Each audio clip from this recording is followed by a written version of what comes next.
And there you see, now I have two different titles for this sermon. You have the flippant one, and there is a serious one. The flippant one is, "But you're beautiful, Miss Jones." And what does that mean? Perhaps I'm older than many of you now, which is probably a good thing to see in church. There are some people my age, some people younger, and some people older. That's kind of as it should be. But in my youth, when I was young in sin, I used to watch movies on Saturday afternoons with my mother.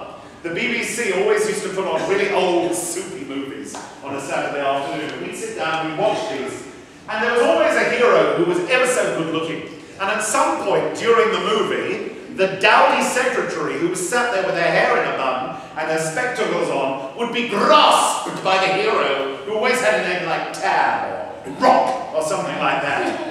And he'd shake her hair down and take her spectacles off and say, "But you're beautiful, Miss Jones." She was the same Miss Jones, but he had been blinded to her. He had put her into the commonplace, and he hadn't seen her glory shining through. Invariably, they end up getting married. Well, I suspect that in the Transfiguration we have something similar. I don't think for one moment that the disciples grabbed Jesus and said, "But you're beautiful, Miss Jones." But the same thing was at work, you know. We live in a world whereby, in order to prevent our lives turning into an elongated acid trip, we put all those glorious and beautiful and wonderful and astonishing things into a box that says commonplace. Now, I've preached about this before. I will preach about it again, because our entire lives are predicated upon the fact that we blind ourselves to the glory of God, which is inherent in everything. And more importantly than this, the glory of God that is inherent in every person. It's one thing to tell ourselves that this book is just a book, and not to look closer and deeper at the extraordinary gold leaf upon it, the technology, the minds that went into making it possible, all the extraordinary spiritual songs and hymns that it contains, what these little squiggles do on the page. They can be translated by somebody into beautiful music. This is not commonplace. This is extraordinary. And this is one of the most commonplace things that we have around. It's not just books that we do it with. We do it with our city, with mountains, with the sky, with clouds, with the sea, with the sky at night, with the moon, with all these things which are in themselves staggeringly glorious. We tell ourselves that, well, I know what that is. It has a word. It has a name. And once we've named it, we can put it into the box, because names are for us frequently a way of putting things away when they needn't be thought of anymore. Now, with a book, it doesn't really matter all that much, but with God robed in flesh, it kind of does matter. Now, each and every one of us do this. This is what we call, what I call, the blindness caused by the commonplace, the workaday blindness, that the things which we deal with on a regular basis, no matter how extraordinary they are, we become inured to them. Familiarity breeds contempt.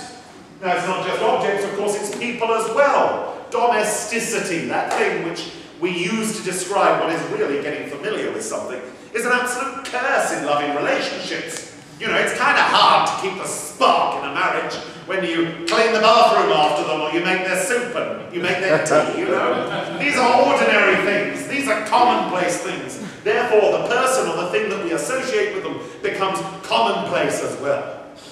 Now, the truth of the matter is that intellectually, I suspect the disciples did know who Jesus was. Because he talked about himself not just in words, not just in actions, but in the miraculous. He was described by other people who came to write the Gospels in miraculous terms, because they perceived him as miraculous, extraordinary. They saw the glory shining through him, and the only language they could find to describe him was the language of miracles. So I'm sure intellectually they understood exactly what Jesus was, but you can't go on like that on a daily basis if you're going to go on business as usual, can you? You cannot spend your time with a living fleshly thing that breathes, maybe even snores, that eats, drinks, takes baths, goes to the bathroom, and changes his clothes. Because Jesus was all those things. Therefore, to each and every one of us, we know what box to put that into, don't we? Oh, that's a human being, that's another person, that's man. And then we can subdivide the box. Oh, well, that's a kind of working class man, or that's a tall man, that's a good-looking man, that's an ugly man. You don't want to be that. That's transgender, that's gay, that's straight. All these different things are extraordinary boxes, and once we put a person in the box, we don't necessarily have to deal with them on a deep level. We can only deal with them on a superficial level. So I'm sure the disciples did the same thing.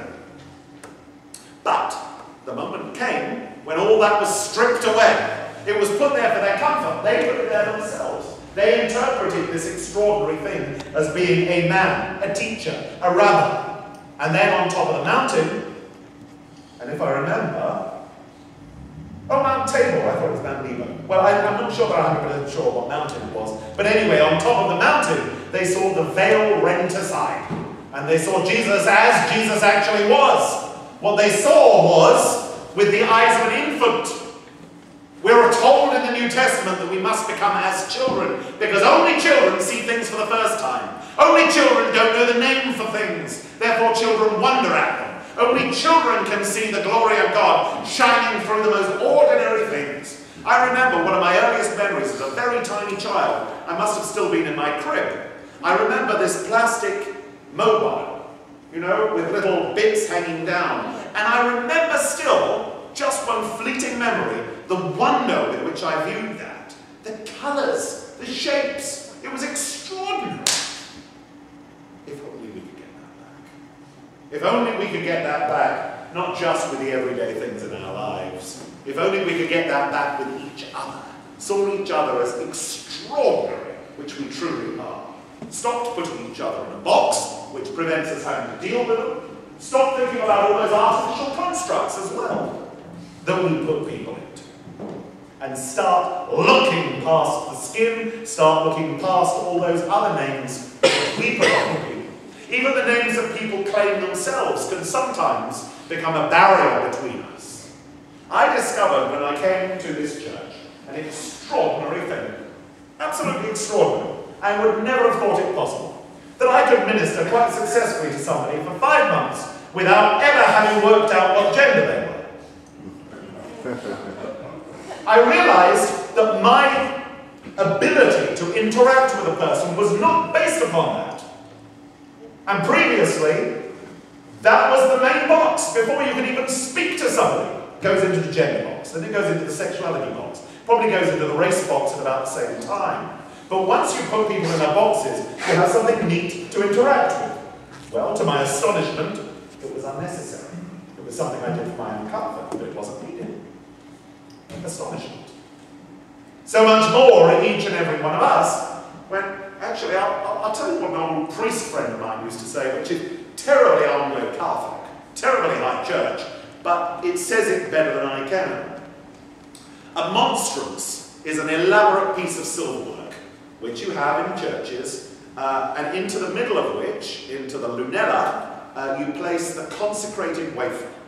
You place the consecrated host of the Eucharist. And it is used for Eucharistic adoration in the Anglican and in the Roman Catholic Church.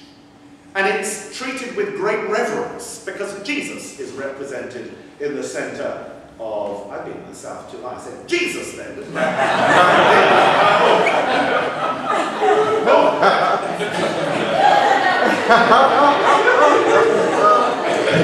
Suddenly wake up in Mississippi then for a moment, sorry.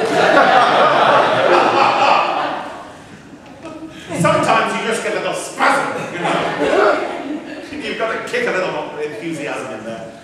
But to those who are in Eucharistic adoration, that white circle inside the monstrance is something of great reverence. It is God made flesh in the sacrament of the altar. Now, my priest friend pointed out